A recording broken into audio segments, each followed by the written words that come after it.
নমস্কার, আমি সংকেত মিত্র। কিশোর ভারতীর সঙ্গে আমার ১ম আলাপ ২০২০ সালে কোভিডের কিছুটা আগে।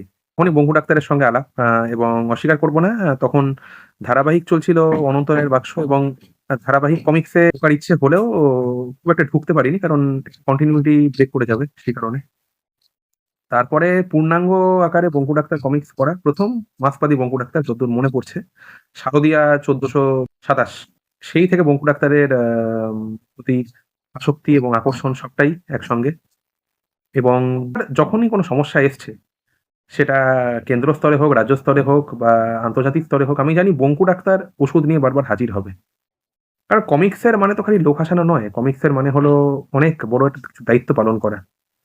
বঙ্কু ডাক্তার আমার কাছে ২ টো ভাগে ভাগ করা।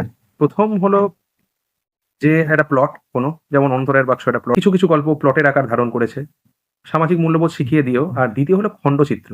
মানে নির্দিষ্ট প্লট নেই, কিন্তু সমাজের কোলাজগুলো টুকরো করে কেটে লেখক নানান প্যানেলে ফুটিয়ে তুলেছেন। এবং কিছু, কিছু প্যানেল আলাদা করে ইঙ্গিত করতে হয় না, বুদ্ধিমানদের জন্য ইশারাই কাফি। সে ফুটবল খেলাই হোক অথবা যা কিছু। তো ডাক্তারবাবুর ওষুধ সবসময় দরকার পড়ে। সেরকম বঙ্কু ডাক্তারের ওষুধও সবসময় প্রতিটা মুহূর্তে চড়ার পাথেয়।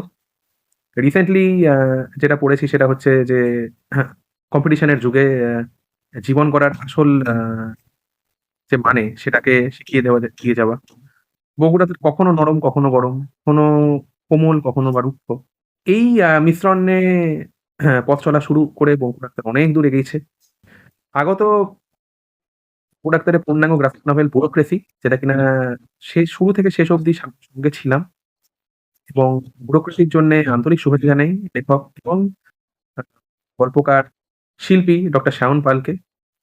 শায়নদা এবং ভার্চুয়াল ওয়ার্ল্ড এর ডাক্তারবাবু দীর্ঘজীবী হোক, এটুকুই কামনা করি।